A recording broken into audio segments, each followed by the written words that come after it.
take a network break. I'm Jonna Johnson. I'm John Burke. Grab a virtual donut and your libation of choice, hopefully not alcoholic this morning, as we run through this week's network news. Today we'll discuss a slew of network security issues, including a firewall outage that was linked to the deaths of 3 people. Pretty scary. Some vulnerabilities affecting Cisco and Supermicro, a judgment overturned against AT&T and Nokia, and some quantum grid computing news from Cisco, and more. But first, we have a word from our sponsor. Today's episode sponsors Meter. Meter delivers full-stack networking infrastructure from wired to wireless to cellular in a single integrated solution that scales from branch offices, warehouses, and large campuses to data centers. Go to meter.com/networkbreak to book a demo now. That's meter.com/networkbreak to book a demo. Also, if you like Network Break, please check out our other podcasts. John and I show up fortnightly on heavy strategy. There's also Day 2 DevOps, heavy networking, IPv6 buzz, and a whole lot more. You'll get nerdy tech analysis and compelling conversations about infrastructure, cloud, professional development, and all sorts of cool things. You can find it all at packetpushers.net. So with that, I'm going to kick it off with our first red alert, our red alert, Cisco Firewall and iOS Web Services vulnerabilities. There were 1,077 CVEs created in the week ending September 26th and 2,435 updated. Of those, 287 were deemed critical, hitting 9 or higher on the CVSS scores, and 18 got a perfect 10 out of 10. And remember, 10 out of 10 is only good in gymnastics. It is not good in CVEs. This week's red alert is CVE 2025-20363, a cluster of vulnerabilities in the web service interface of a bunch of Cisco stuff. The Cisco Firewall ASA, that's the Adaptive Security Appliance, Firewall Threat Defense, iOS, iOS XE, and iOS XR. Thanks to improper validation of HTTP input, they can be compromised through specially crafted HTTP packets. The firewalls are vulnerable to unauthenticated remote code execution. The iOS versions are vulnerable to authenticated privilege escalation and remote code execution. To quote the relevant Cisco Security Advisory, which is in the show notes, Cisco has released software updates that address this vulnerability and strongly recommends that customers upgrade to a fixed software release. There are no workarounds. John, what are your thoughts there? Oh, my thoughts are that someday far in the future, we'll stop seeing security bugs that trace back to improperly vetted HTTP inputs. But today is not that day. So to all you developers out there, please check your inputs properly. There you go, because unfortunately, what you're developing will not do it for you. And we have another sort of security-related, Cisco-related advisory. Very much in a related story, the U.S. Cybersecurity and Infrastructure Security Agency, CISA, has issued an emergency directive. As of September 25th, they are ordering all U.S. federal agencies, civilian agencies, to secure their Cisco firewall devices against 2 other vulnerabilities that are being exploited actively as zero-day attacks. Executive Directive 25-03 was issued to federal civilian executive branch agencies on September 25th and requires them to patch CVE 2025-2333 and CVE 2025-2362. Vulnerabilities, again, in the ASA and Firewall Threat Defense software, different vulnerabilities. Quote, the campaign using these vulnerabilities is widespread and involves exploiting zero-day vulnerabilities to gain unauthenticated remote code execution on ASAs, as well as manipulating read-only memory, ROM, to persist through reboot and system upgrades. This activity presents a significant risk to victim networks. CISA warned us today. Yikes, that read-only memory thing is actually deeply scary. Right. And John, I know this is like a really silly question, but wouldn't you think military networks probably kind of need this too? Or are they just on a totally different version, do you think? I have no idea if they're on the same version or different versions. If they're running the same stuff, they absolutely need to be doing the same patching. They're outside the authority of the CISA, as far as I know, but the DISA should be issuing a similar sort of directive and or should already have pushed them to do this stuff.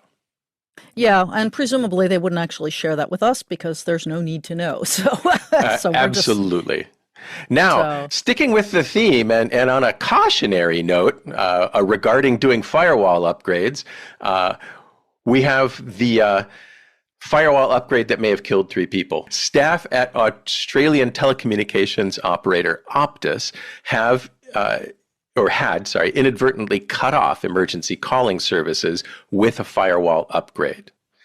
Although testing of normal calling revealed no problems during the change window, for 14 hours, starting around 12:30 a.m. local time on Thursday, September 18th, calls to 000, which is Australia's equivalent to 911 in the US or 999 in the UK, those calls did not go through. It appears that during that 14-hour window, 3 of the carrier's customers died after trying to seek help by dialing 000, according to a press release from Optus CEO Stephen Rue. He said that they received no system alerts that there were any problems and did not know of the issue until 1:30 p.m. on that same Thursday, when it was reported to them by a customer. Police notified them shortly after that. Once the change was rolled back and service was restored, Optus conducted a legally mandated welfare check on its customers, leading to the discovery of the 3 deaths. CEO Rue says that the initial firewall change that caused the problem did not follow company standard procedures, and the investigation as to why is ongoing. wow, just wow. I mean, I keep saying, I've been predicting for years that IoT and OT vulnerabilities are going to lead to people dying. And in fact, that has happened. I think there was a guy in a hospital in Germany who died with I think it was a failure, not an attack. No, actually, it was an attack. Now that I think about it, in a hospital. But I have to admit, this did not occur to me as one of the potential modes of failure, and that's scary. The only thing I can say is hats off to the Optus CEO for not trying to hide, for owning up to it and saying, yes, it was our fault. I have no idea why we made this mistake, but we're going to find out. And it's not in everybody's environment that following proper change management procedures has life or death consequences. But if ever you needed an example of why it's a good idea to follow change management procedures, here's a great one. Yeah, normally when telcos screw up on change management, they get cranky customers, but people don't die. This is kind of a big one. Yeah. So yeah, that was that is sobering and noteworthy. All right. Well, we're going to take a quick break for a quick word from our sponsor, Meter.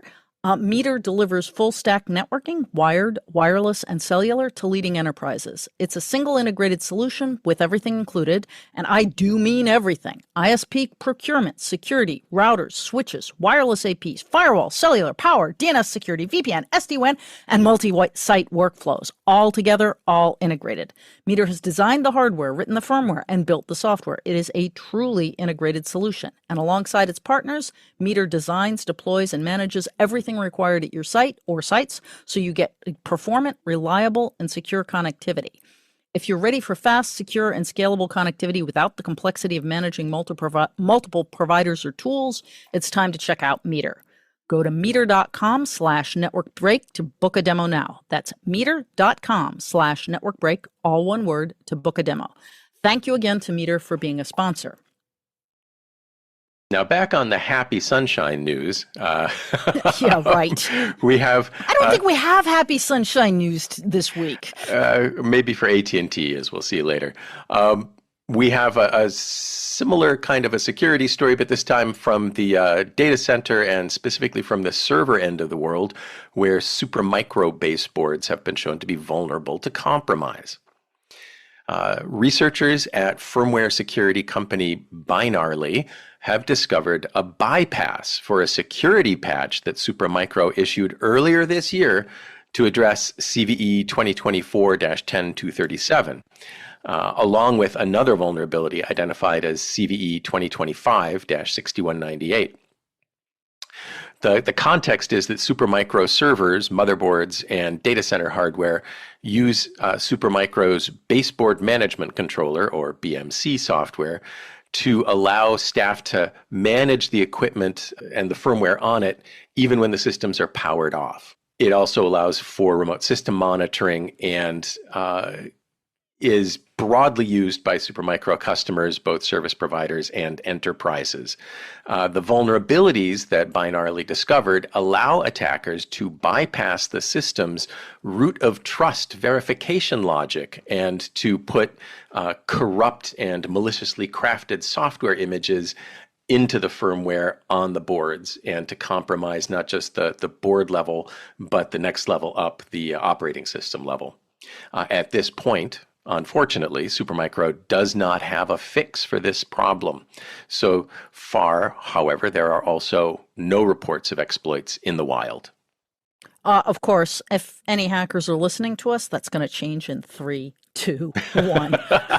All I can say here, guys, is this is real. I know the last time we referenced the Supermicro bug that had gotten installed, there's a lot of screaming and yelling that had been disproved, but in fact, it was in fact discovered and tested by various research labs. So I'm not sure where the canard that didn't happen came out.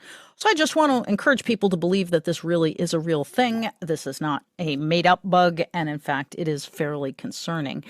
John, given that there's no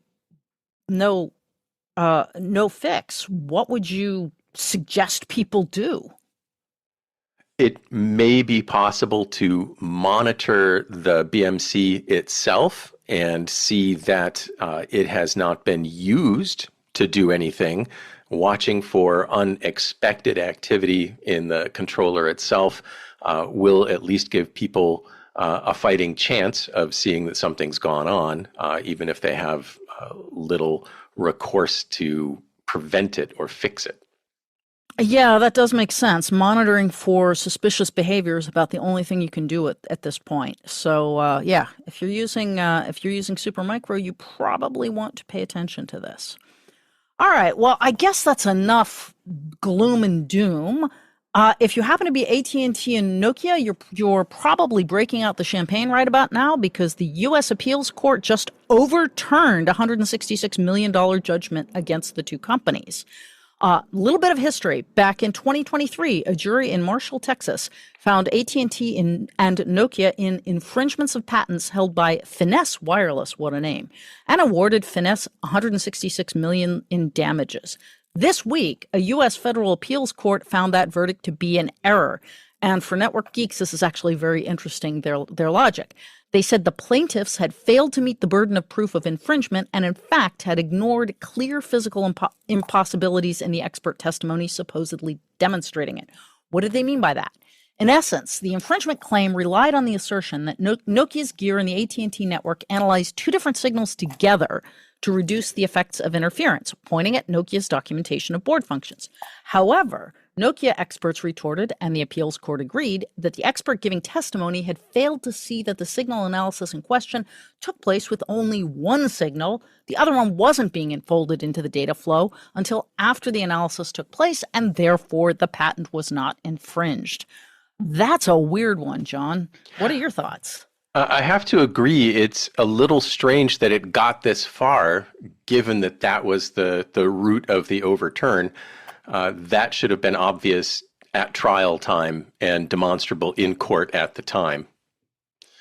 Well, honestly, I was going to make snarky comments about Texas, but I realize everyone would probably just pile on, as they should, because there are plenty of smart people in Texas. I think the bigger issue is these kinds of things are very detail-oriented, and it's the kind of thing that an ordinary jury might just gloss over. And if the expert witness says, this is so, people are going to go, okay, cool. He's got the PhD in whatever it is. I don't. I'll believe him. So I can kind of see how that would happen.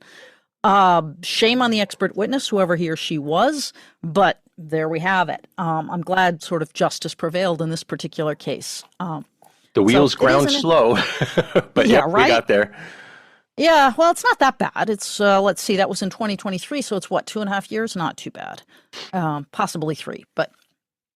And if you're interested, there's plenty more details in the show notes. Okay, A network break would not be complete without our weekly dose of AI news, John. And this time it's AI networking news, my favorite kind right now. Upscale AI has emerged from stealth. It is a startup in its pursuit of open standards AI data center networks. With $100 million in seed funding from Stepstone, Qualcomm, and others, Upscale AI wants to challenge NVIDIA in the AI data center network space. Where NVIDIA wants its proprietary NVLink technology to be the de facto standard, Upscale wants to provide an open standards stack. Upscale builds on the Sonic Network Operating System, the Ultra Ethernet Consortium Ethernet standards, the Ultra Accelerator Link standards, and the Switch Abstraction Interface in order to present a full stack solution that is based entirely on open standards. The Ultra Ethernet specification was developed specifically to target AI networking challenges by adding congestion management, advanced telemetry, and more predictable latency, all things missing from legacy Ethernet.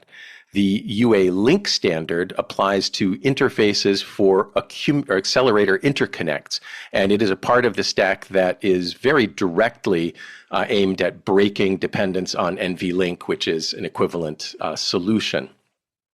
Upscale also intends to build custom ASICs, or I should say design custom ASICs, somebody else will do the construction, for scale-up use cases.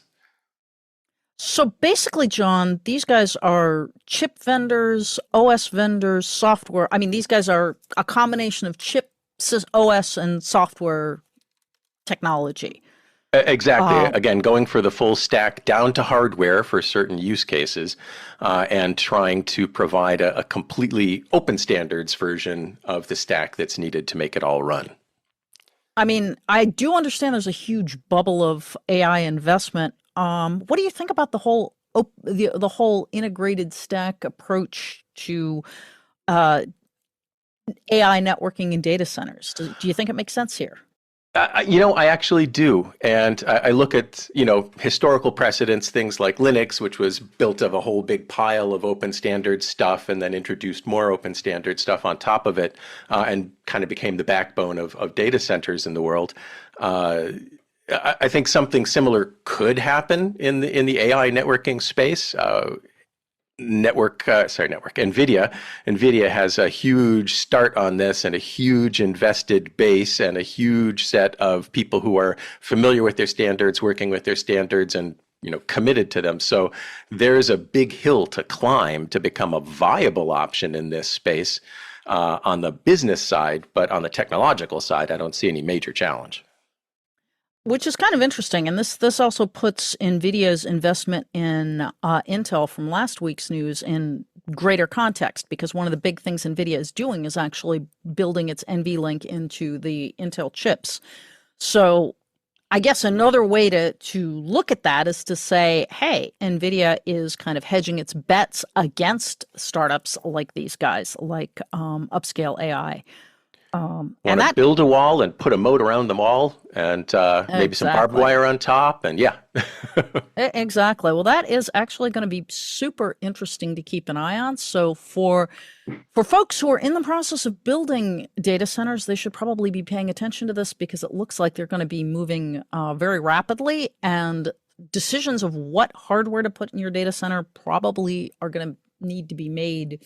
You're going to need to place some bets here. And I'm thinking of clients that we have that are in the process of rolling out bigger data centers right now to handle AI, and hoping that they're looking far enough into the future so they don't end up in a technology cul-de-sac. Although I can't necessarily say which one's going to be the winner, but look at all the possibilities, I guess, is the way to look at it. All right, and on to my favorite topic. Cisco Quantum Labs has announced software to utilize linked quantum computers to essentially create grid quantum computing.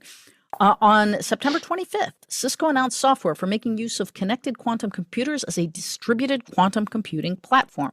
Specifically, Cisco's releasing 3 research prototype applications: a quantum compiler, which is, according to the press release, a network-aware distributed quantum compiler enabling quantum algorithms to run across multiple network processors, end quote, supporting distributed quantum error correction as well. That's the first component. Second component is something called Quantum Alert, which is a monitoring application watching for the unavoidable physical evidence of eavesdroppers on a quantum network.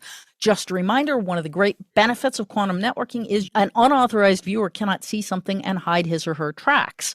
So Quantum Alert actually exploits that and lets you see what's going on and lets you know if something happens. And then finally, there is Quantum Sync, which is a decision coordination application using entanglement to correlate decision-making without messaging across distributed locations for classical use cases.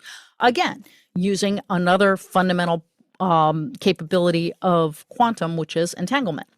All three of these applications run on Cisco's unified quantum networking software stack, the infrastructure that makes quantum computers work together, according to Cisco. These new tools will be on display during Cisco's Quantum Summit, which is happening on September 30th and October 1st. So if you want to be there, go have a look at the show notes. There's a link to the Quantum Summit and a link to the announcement that they just made. John, what do you think? I am really sanguine about the possibilities here because as long as it's taking quantum computing to step from the 10 qubit to the 100 qubit to the 1,000 qubit level, we're still looking at problems that need million qubit computers to be solved efficiently. And if you can get that by stringing together 1,000 qubit machines, cool. I think that'll be a net win for everybody. And I also firmly believe that for other problems, not cracking 256-bit security keys, but other useful work, we can probably get by with fewer qubits in sync working on the problem. And so linking a smaller number of those computers together will get efficient work out of the system sooner. So quantum grid computing from Cisco, there you have it. All right. Well, that concludes our show today. John, where can folks get more from you? I am on LinkedIn as John Burke, and there's so many of us. Search for John Burke Nemertes, and you'll find me. I'm also shifting over to Substack. So have a look at nemertes.substack.com. That will get you to our site. You'll see lovely newsletters from John, from me, from the rest of the team, and you can subscribe to them there. And thank you again to Meter and its Full Stack Networking for sponsoring us this week.